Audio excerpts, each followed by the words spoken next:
All right, welcome everyone. This is Chris with the Chefs Without Restaurants podcast. On today's show, I have Matthew Jennings. He's a chef, consultant, and VP of Culinary at Healthy Living Market and Café. Welcome to the show, Matt. Thank you. Thank you. Good to be here, Chris. Good to see you again. I'm so glad I could get you on the show. So Yeah. I usually start by getting into everyone's backstory. I mean, I'm sure a lot of our listeners know who you are, but for those who don't, I'm going to kind of give a quick synopsis and just let you kind of make any adjustments there. So, I would say most of our listeners know you as being a chef. You are the chef and owner of Farmstead restaurant and cheese shop in Providence, Rhode Island, before opening Townsman in Boston. And then you released the cookbook Homegrown in 2017? Yep. And then you've been nominated for a number of James Beard Awards, have won Koshan 555, I think like 4 times, and seemingly a chef at the top of his game. And then you closed your restaurant, Townsman, a little over 2 years ago, and then last year traded Boston for Vermont. So is that kind of bring everyone up to speed? That is a good synopsis, I would say. Yes. Yeah. So I guess where does it make sense to jump in with your story? Maybe, kind of the decisions leading up to leaving the restaurant and moving. What do you think? Sure. Yeah, sure. So let's see. To dig in a little bit.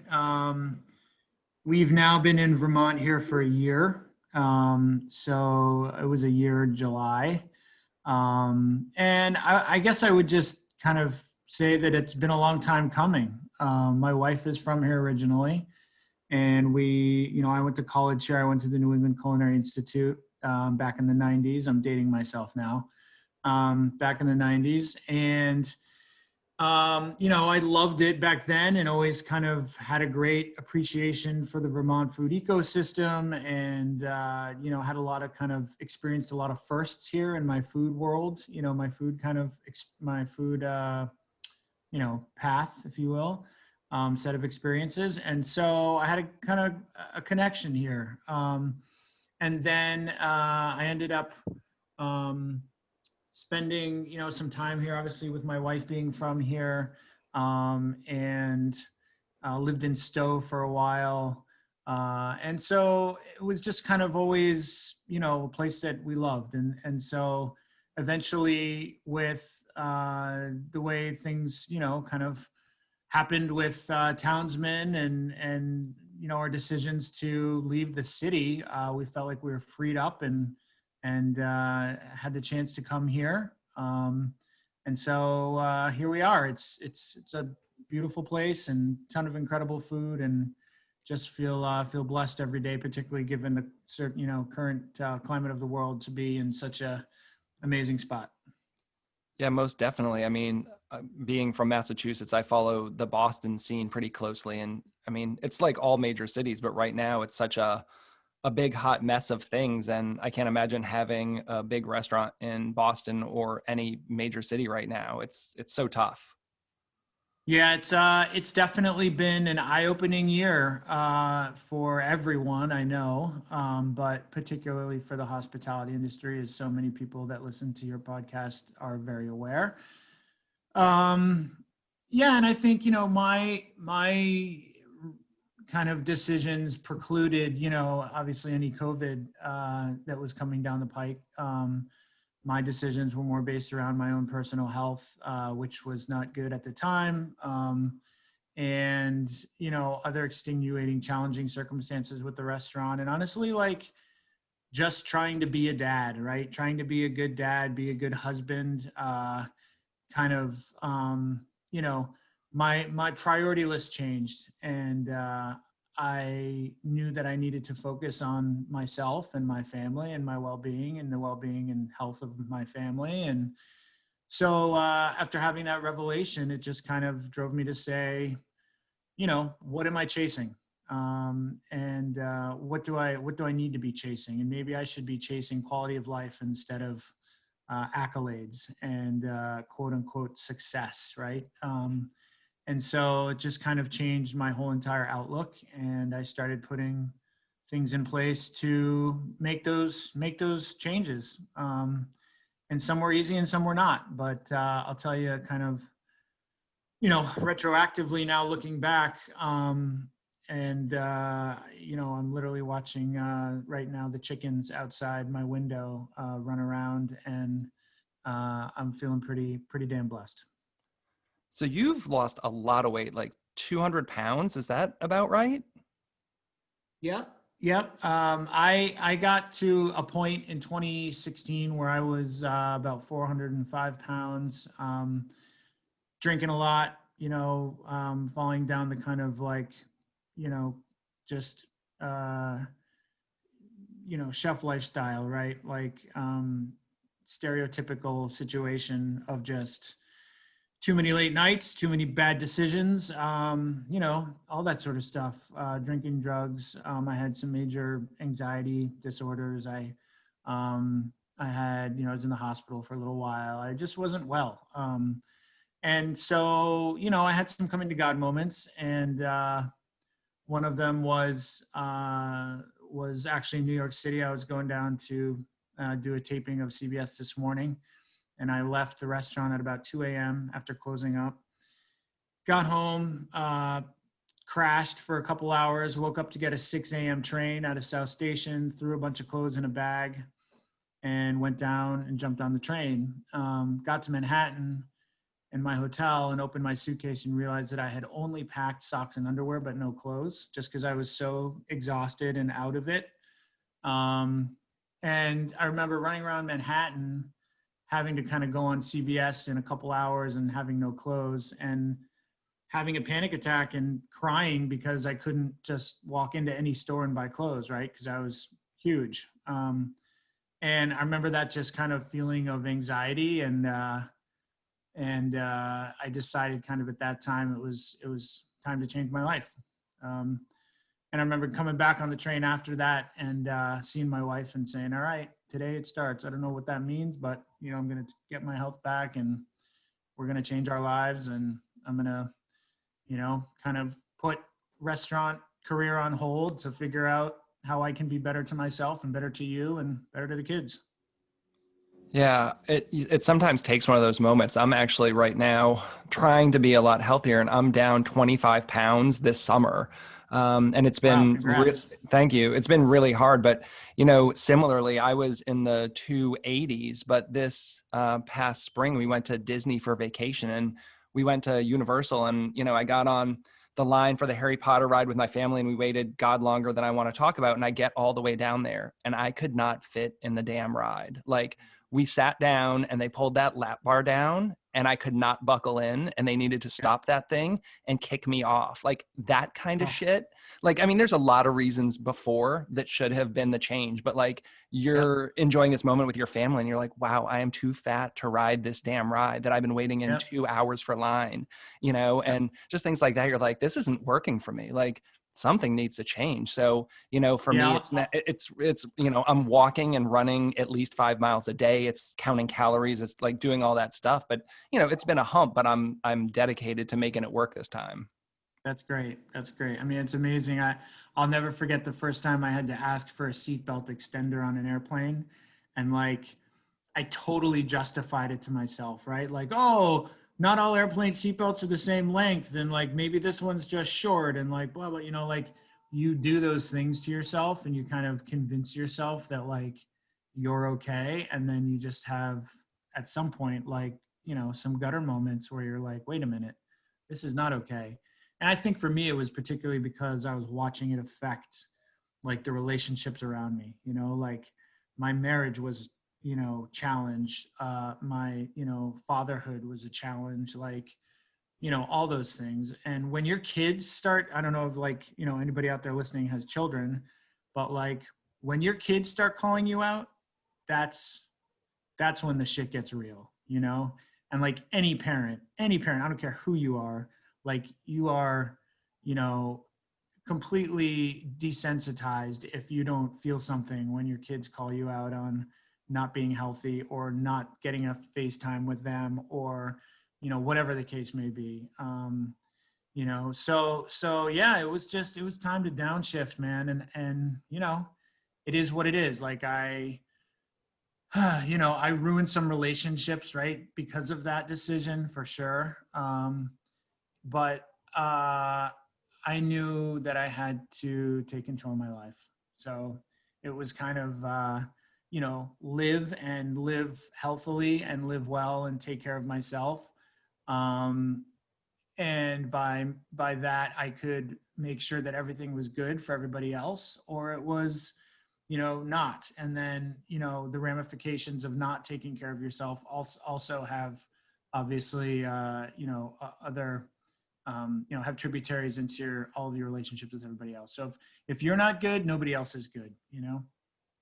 And, is it possible to live a healthy lifestyle and be a chef, specifically like a restaurant chef? I had Brandon Baltzley on a couple of weeks ago, and very similarly. And, at the end of the day, he said, like, I had to leave the restaurant industry to get healthy. He had issues with drugs, alcohol, anxiety, all those things, overweight. And just like he felt like he could not continue to operate in a restaurant and live the healthy lifestyle he needed. And this is something that I keep hearing over and over from so many people. I don't know if we'll collectively get there, but, I hope so, because I love the restaurant industry. But, a lot needs to change. Yeah. And I mean, it's been broken for so long, but, we've all just kind of put our heads down and, kept going. It's changing though, right? Like this is definitely, I think COVID has exposed so many things in our industry, from, the quality of life issues and the mental health issues to obviously, issues of equality in the workplace, right? All of these things that were there and were simmering and bubbling away, no pun intended. And then COVID came along, right, and kind of pulled the lid off of those things. And so now we're really kind of forced to take a step back, especially in these moments where, there are restaurants that are shut down, right? And they can't afford to operate, or, they spend all this money and infrastructure and getting set up to be, protecting their staff and their guests. And then they have a guest or they have a staff member that contracts COVID and they have to shut down again, and this like cycle, it's like it almost forces you as an operator and owner to kind of step back and think about, wait a minute, how am I going to do this now going forward in a way that's like responsible and equitable and, that makes sense for not just my customers, but the people that work within my four walls. So in some ways it's an opportunity, right? I think there's a lot of opportunity that's come out of this moment for us to kind of look inside and really kind of figure out how we're going to fix this thing. But there are alternatives. I'm excited for what I'm doing now, is being, I think, the prime example of how we can still be in food and be creative and drive teams and, work for really cool organizations and make great food, but have a quality of life. So I'm excited to, continue down the path of some of these new endeavors. So what are some of those new endeavors? So I started my my consulting agency back in Boston prior to Townsman's close and sale, and I had been doing some consulting in the Boston area for different groups, and it was going well. So I kind of used that as a way to segue into a full-time gig that didn't require me to be in a restaurant per se every day. And that also allowed us to make this move to Vermont, because I could be essentially working remotely, working anywhere. My clients are all over the country, and I have a wonderful partner who's on the West Coast, Jason Rose, who's also a chef. He's based in San Francisco. He should be on your list to talk to as well, by the way. But Jason, kind of covered the West Coast. I was covering the East Coast. We were kind of collaborating on all things in between. And that was going great. And then, I had a local opportunity here in Vermont. I was doing some consulting for a local family-owned natural foods and organic grocer here in the Burlington area that has stores in New York as well. And, they just kind of started talking about like, what would it look like to kind of keep some of this culinary IP in-house now that you're developing it for us? And, so I said, I could give you 10 hours a week. And so then it was 10 hours a week, and then it was 20. And then they're kind of like, well, what about a full-time thing? And I'm like, well, it's possible. And I got to talk to Jason. And, so it's kind of been coming for a long time, but I've now been on board with Healthy Living for 2 months as their VP of Culinary. And it's exciting. Like, I've been brought in to basically reset all of their house-made food, from their cafes to prepared foods to, home meal replacement project to, assemble to order lines, and, eventually catering and in-home and a la carte, right? Like down the road. So it's an awesome company. They've been around since 1986. Super great ownership and very involved, and in the day to day. And it's thrilling. And now I'm actually, recruiting, right, for these various chef positions within Healthy Living. And I just literally hired 3 of my chefs from Townsman to move up here. And I'm now deploying them into different locations for Healthy Living to run the food service within each store. So it's pretty exceptional, like, set of circumstances, Yeah, that's really cool. I love seeing chefs doing innovative things in the food industry that don't necessarily relate to working in a restaurant. But I think that gets to be so hard for so many people, because I think your identity is tied up in being a chef and what the idea of a chef is. And not just our industry, but when you meet anyone, like, one of the first questions is like, what do you do? And you tell them you're a chef, and they want to hear this story of like where you work and where you cook. And I think so many of us like get this feeling like, oh, I'm not a real chef. Like, I don't work in a restaurant. I'm not an executive chef. I'm not winning any awards. And I think that's like so many people out, and they just can't leave because they feel like if they leave that thing, that they're, I don't know, not a real chef, or they're a quitter or something. Like, did you have that feeling when you left, or did you just know that like you were comfortable with yourself and you had to do what you had to do? Yeah, well, it's interesting, right? And it's like, I think it's kind of, you have to disassemble your ego, right? I mean, that's really what it comes down to. It's like, what are you really working for, right? You kind of have to ask yourself. And I think, and I just had this conversation with somebody else the other day, but unfortunately, our industry has been built on these, like, top 20 lists, and the awards and the accolades, and who's going to get the cover of the next Food and Wine, and who's going to get this, and who's going to get the feature article, and who's going to get the TV show. And, I think while there's value in some of that stuff, it definitely warps kind of the perspective of perhaps what your real goals should be, right? And for me, I mean, like, that was the case. And I think it also really, it was a culmination of like the realization of that at the same time as, like, it was like all these colliding factors. It was that, and then it was like my family, right? And my family certainly being very vocal about, like, wait a minute, this is actually, like, not cool that you're working 80 hours a week, because when you do wake up in the morning and you're on kid duty, like, you're a piece of shit. And, that's not fun for anyone. And so there was that. And then there was just the day-to-day challenges with the restaurant. So, like, I had to kind of take myself out of it and selflessly, say, if I don't have any problem working hard. I never have. I love working. I absolutely adore it. Like, my work is so important to me, and teaching my kids to have a strong work ethic is incredibly important to me. But, like, at what cost, right? And, like, what are you striving and working for? And so, my perspective is just simply that, like, I'm here to work for them, and I'm here to work to better, our life, and to also, I think, be a part of community, right? To, like, find a way to have value to my community. That's important. That doesn't go away, and that's a huge part of being a chef. So I feel like I still have those connections, and I'm still cooking for people. So yeah, I mean, I totally hear that, and I think there was a part of me that definitely felt some sadness, I guess, and like stepping out of the restaurant world, because it is kind of a fraternity in a lot of ways. Um, but, I'll tell you what, looking on this side at restaurants as of September 2020, I'm not jealous of much, I mean, I miss certain things about it, right? Like, I miss the fast pace, like, fun circus type environment, and, the burns, and the camaraderie on the line, and, the madness and flurry of tickets coming out of a printer. I mean, there are days certainly where I miss that stuff. But the overarching view is sadly very dim right now of the restaurant landscape. How much did things change when you moved from Providence to Boston? I mean, I never got to go up to Townsman, but Farmstead felt like, it was a smaller place. It felt like a great neighborhood restaurant.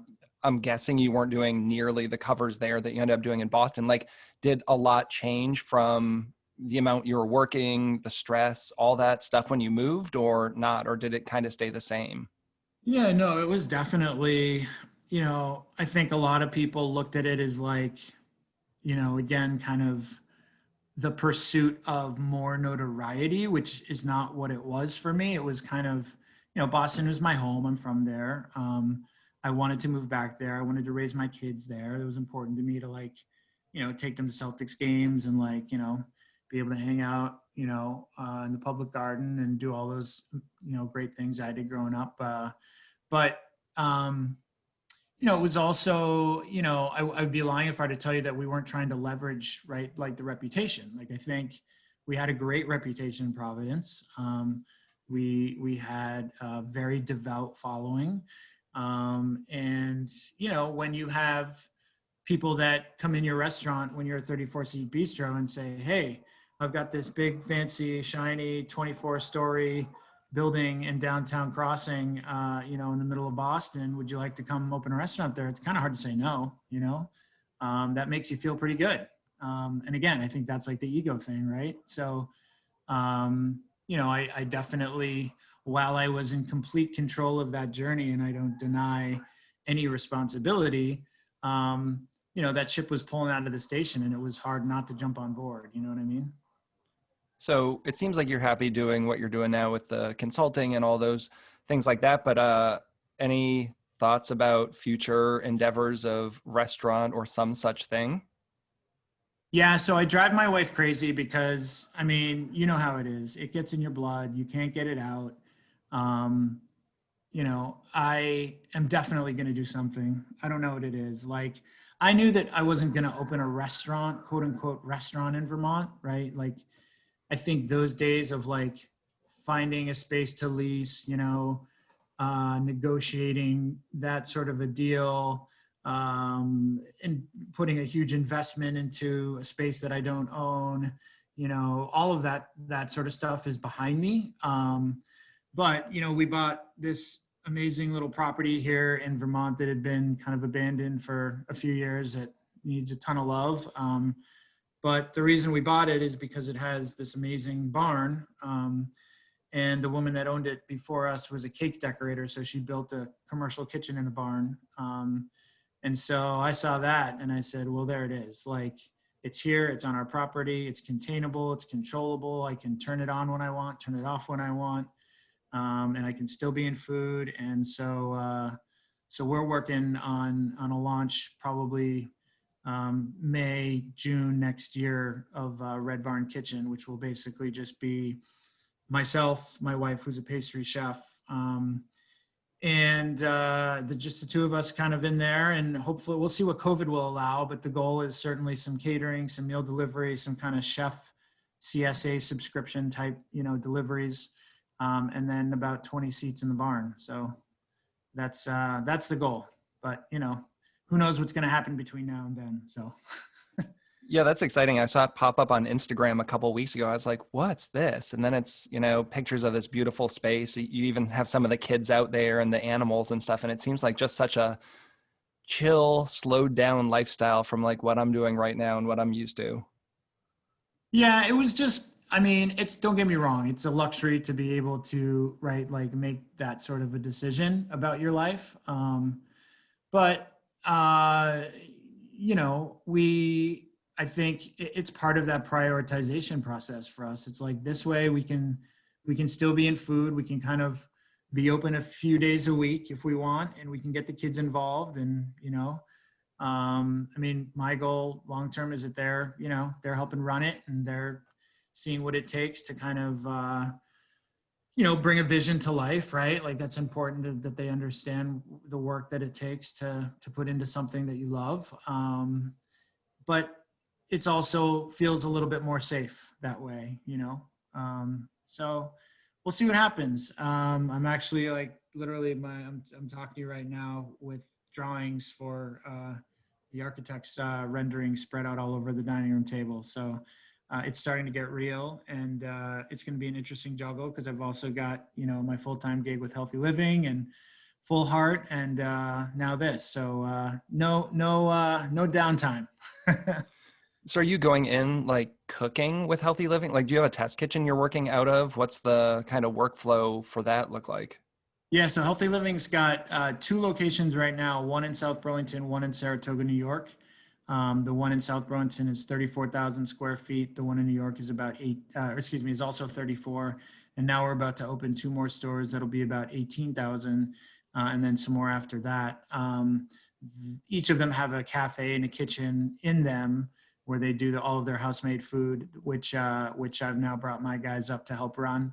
And then Red Barn Kitchen long-term goal is that it will be the kind of R&D and demo kitchen for Healthy Living as well. So we'll be doing all of the R&D and recipe testing and fun collaborations there with local partners, and kind of having an off-site space where we can bring guests in and show them the connection between food and agriculture. And I mean, Vermont has so much to offer, right? It's just like, it's so underrated, and the food community here and the food ecosystem is just, just as good, if not better than anywhere else I've lived. So I'm excited to tap into it.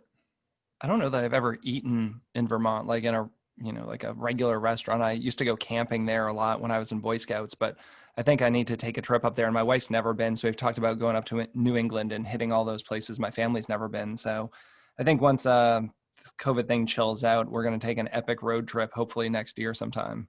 There we go. Next summer. It's no better time in Vermont than August, September, October. It's pretty incredible. So you're doing a lot of consulting for restaurant. Like, are you talking to restaurateurs right now, giving them thoughts and ideas specifically around COVID and like pivoting and what they should do? Is that something you've been working on? Yeah, Jason and I, through Full Heart, have been doing quite a bit of COVID work over this past, 7 months. We've been, writing playbooks, right, for people, operational playbooks, and trying to assist with pivots and, and trying to find new sources of revenue streams for people, and streamlining their operations and product sets, and working with their teams to understand safety and new health regulations and the whole kit and caboodle. It's been interesting because there's really just there's no master plan for everybody, right? Like every situation and every operation is different. So you really kind of have to be, it's very kind of custom, work in that sense, as far as understanding the operational log jams, right, for every different situation. But it's been really awesome to be helpful. I feel like we've been able to support people in a really, really hard time. And there's a lot of operators out there that just don't know what to do. It's a scary time. And I think a lot of people get overwhelmed. And so, an organization like Full Heart is able to come in and have, some great traction to be able to help people navigate a lot of these challenges. So it's been rewarding. Yeah, and I'm seeing kind of the return of the comfort food and kind of like that idea of the family neighborhood restaurant, almost like, the feeling every time I went into Farmstead, was like, you just felt like cozy there. Like the food was elevated and it was amazing, but just that like comfy, cozy. And I think those are places I want to go to now. And that's kind of what I'm seeing where I live, is just these kind of places that are not super formal, doing, some interesting food, but comforting. I think those are the places that are going to do well, not necessarily these places that you have to get on a plane and fly to go have this like 3-star experience. In fact, a lot of those places aren't even opening up from what I'm seeing. Yeah. No, I think you're right. I think there's something about, a pandemic, right, to like reset people and make them recognize, how important it is to tap into the nostalgic, and they want that kind of familiar environment where they feel comfortable, and maybe they know the owner by name, or There's like some heroes on the menu that they can depend on every time they go, or, whatever the case may be. I think it's definitely a moment for the kind of mom and pops to shine, those that can hang on. And the value that those places bring to our communities is like unparalleled, right? Like the kind of street level, retail that small independent owner operators bring to, medium to large size, cosmopolitan areas is like so underrated, right? Like I think as a collective, consumer base, Americans are so used to, the Dave and Buster's and Applebee's and Dunkin' Donuts of the world, and we do forget about kind of the value that a lot of these small places bring. And now I think we're remembering pretty quickly that, how important and integral independent restaurants are to the community. So while we have the opportunity, Save Restaurants is a great place to turn to and be able to support. So check them out. Is it saverestaurants.com or saverestaurants.org? I can't remember. Yeah, I'll look that up. I know I've been there. I'll have to, I'll put it in the show notes once I double check on that. But definitely, it's amazing to watch. I think, like, I was just talking with a couple cooks about it yesterday, like watching all these different chefs throughout the industry, embrace the challenge, right? And like literally go so hard, like coming up with solutions for pickup and, grab and go, and how to order ahead on some sort of online platform, whether it's through their website or, a third party, whatever the case may be. Like people are grinding right now to save themselves. And I think it's so important to remind, the consumer to do what they can to support small restaurants right now. Yeah, I've seen some really innovative stuff come out of this, and I think hopefully things that will stick long after. Some of the challenges are related, I guess, to policies. Like we're seeing that a lot of government agencies need to make allowances and accommodations for some of these things, and I guess we'll see how they stick, if they stick when this is all over, but hopefully they will. Yeah, I mean, I think, with the winter coming, I'm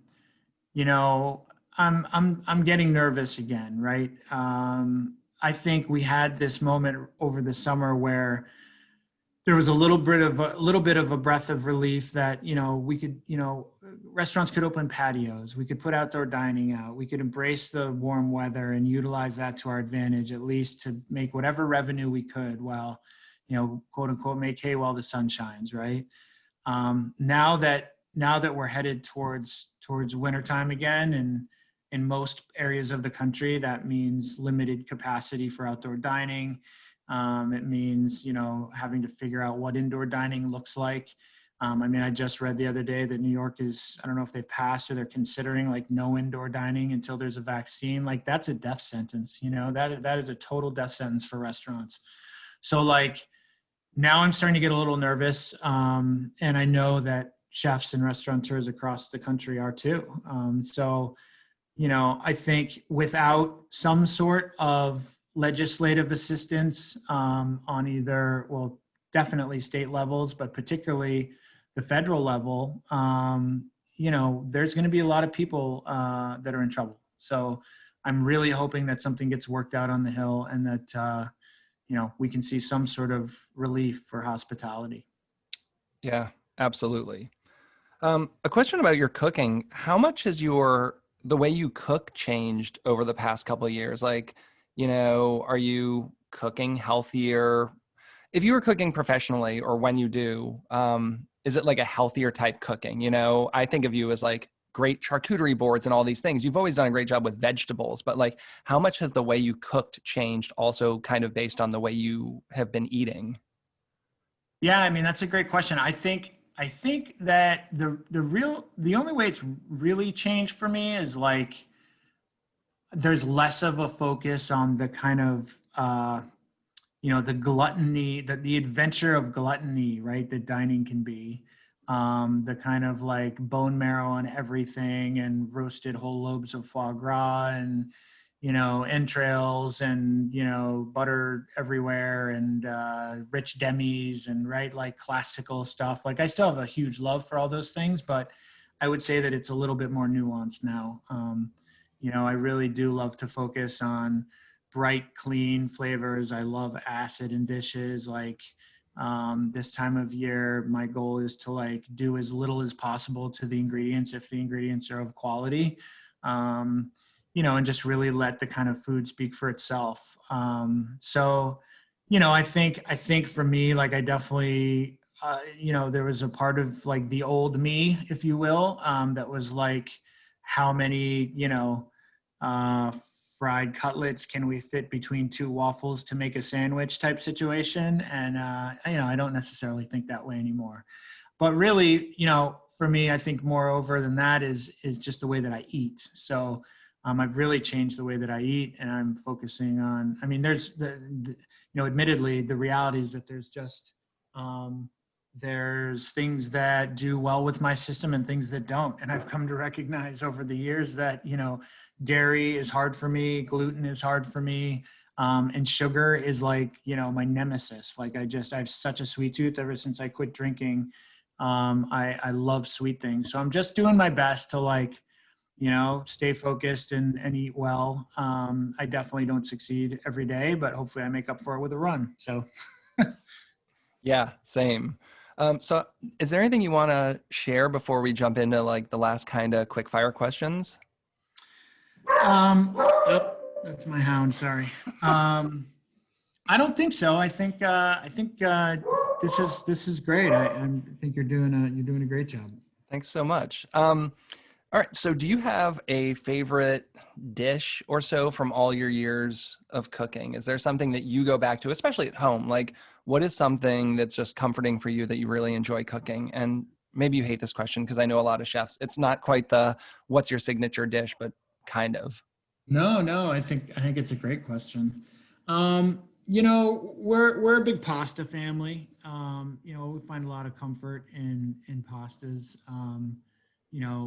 We don't make pasta at home all the time, right? I'm not going to lie to you. It's not like where it's like Nana's kitchen over here, but I love like kind of really warming like pasta dishes, baked shells and like, beautiful sauteed, pastas with, chopped up vegetables in it and some meats and stuff like that. Pretty simple.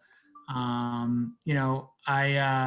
do really love slow cooking. So this time of year, as we start moving into colder weather, like anything that's braised and, that falls apart and, is cooked on the bone. Like I love that stuff. I have a real soft spot for braises. And I think that kind of like hearty, kind of fun fall, cold weather, like stick to your ribs, type of food is like where my heart will always be at, beans, a lot of beans in the winter and, braised greens and that sort of stuff. I definitely am like a flavor forward guy. Like I try not to hold back. I feel like for me, like food should be memorable and flavorful. And so I try to layer in as much as I can, when we do beans and braised greens and all those sorts of things, like what we're, building braising pastes and adding pastes to,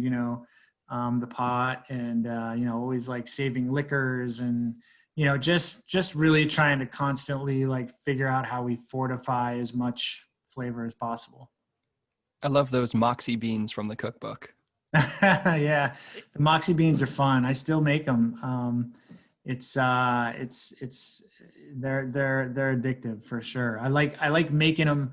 Last winter we actually made a bunch and then canned them, put them in jars. And it was so awesome to have beans on hand, moxie beans pre-made on hand. I think I first had them, like you did the Koshan Epic in Philly or something. And I think you made those there and I tried those. That was probably like 10 years ago or something crazy. But it Yeah. was so hard for me to make because like I'm a New Englander. I have my own recipe, right? And you know, like it's this family recipe, and I had never made beans that were like not my great great grandmother's beans, but I wanted to make them. So I'm like, I'm gonna try them. I'm not gonna tinker with this recipe. I trust him. But like that was one of those things that was so hard for me to do is like make a different beans recipe. Yeah, yeah. It's like sacrilege, right? You feel like you're doing your ancestors an injustice. Yeah, and just this week I made the lamb meatballs from the cookbook, which I think is maybe the thing I've made the most. I mean, they're so easy, but with the harissa in there and Yep. the yogurt sauce, like I think that's a great dish. And if people love lamb, it's one of my favorites. And you know, you can bang that recipe out in like 20 minutes. Yep. Yeah, there's a lot of really good, simple, quick, like flavor forward dishes in homegrown. And like I love this time. Like this time of year to be a chef in New England is like the greatest time. Like better than summer. Like just, you know, what I call the shoulder season as we start to get into the time of year that like we're still getting tomatoes, you know, we're still getting peppers, but we're starting to get squash and pumpkin and, you know, Brussels sprouts and like some of these other kind of cooler weather items. Like that's when like the bounty is just so prolific in New England, and being able to like pull on all of those things simultaneously is like such a gift, you know, as a cook. Yeah, I know. I have both watermelon and squash growing in my garden right now, and it's like kind of conflicting. It's like this watermelon. I haven't had any watermelon this year. It's huge. It's a Bradford heirloom watermelon, and it's not ready yet, but it's like I've got that, and then I've got these squash. It's like I'm going to go from one right into the other. Yep, exactly, exactly. Well, that's the best case scenario, I think, for a chef in a cold weather climate. Do you have any resources you'd like to share for anything, whether it be to get through COVID, to get healthier? Is there a favorite cookbook, a website? Like, what are some of your things that you just love and think everyone should know about, or you'd want to share with someone? That's a great question. I mean, I still have a cookbook problem. You know, chef habits die hard. I guess the worst habit that I still suffer from is a cookbook addiction. Um, you know, I would just encourage people to seek out like their favorite local booksellers, you know, like try to find that bookseller that focuses on culinary if there's one near you, and just like dive in, you know. I feel like it's money that's so well spent in these times that like most of us have, you know, less resources than normal.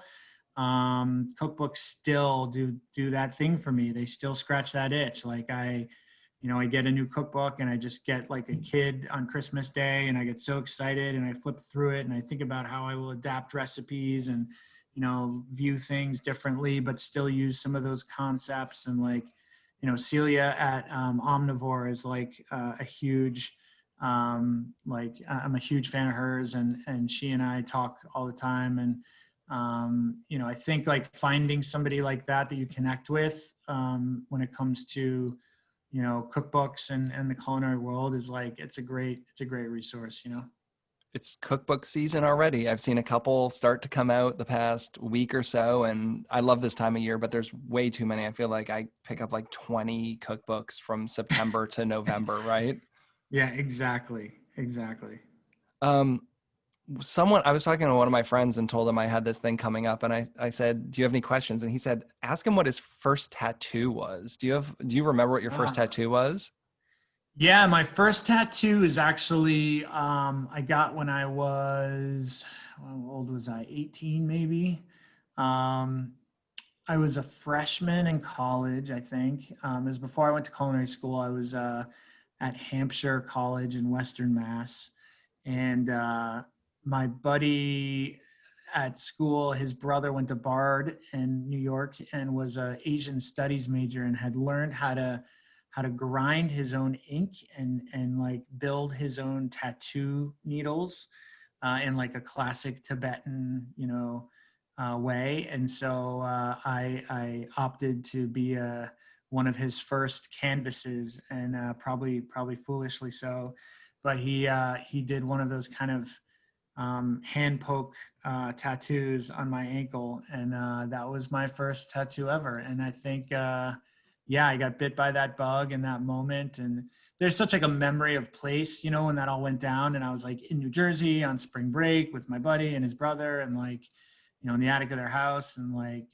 Tom Waits was on the stereo, and we were on mushrooms, and like the whole thing, right? But like I just got bitten by the bug, and like I never looked back. I still have some room left, but approaching mid 40s, the skin isn't quite what it used to be. Yeah, heard for sure. I didn't even start until I was 30, and I felt like I went on a tear from like 30 to 40, and it's like, okay, I played catch up really quickly. Like I didn't even plan. I went to a tattoo convention because a friend convinced me, and I went there with no plan at all. And after walking around for like 8 hours, I was just talking to this guy. He's like, "Are you gonna get any work done?" I'm like, "I don't know. Here's some ideas." And he just sketched something up, and like that was it. And like you said, like you get that, and you're like, "Oh wow, like when is it too early to get another one?" Exactly. Yeah, no, I think my days of like investing in my tattoos like I used to is over. Now it's kind of more like, I actually just was talking with my wife the other day because we've been in Vermont now a year, and I'm like, oh, it's been a year. Like, I think the last tattoo I got was before we moved. So I was like, oh, it's been a year since I've been tattooed. And she's like, don't even think of it. She's like, what do you mean? And I'm like, well, I just feel like it's been too long, but Yeah. Well, thanks so much for coming on the show. I really appreciate it. I'm so glad we could catch up. no, it's been great, man. And I've always been a big fan of yours, and excited to continue to listen to the podcast and watch all the things that you do. And you're such an incredible supporter of the industry, and thank you for that. It's very refreshing to have those voices out there advocating for the community, and it's been awesome to watch your trajectory. So thanks for having me. Oh, I really appreciate that. Thank you. So to all of our listeners, this has been the Chefs Without Restaurants podcast. As always, you can find us at chefswithoutrestaurants.com and .org and on all social media platforms. Thanks so much and have a great day.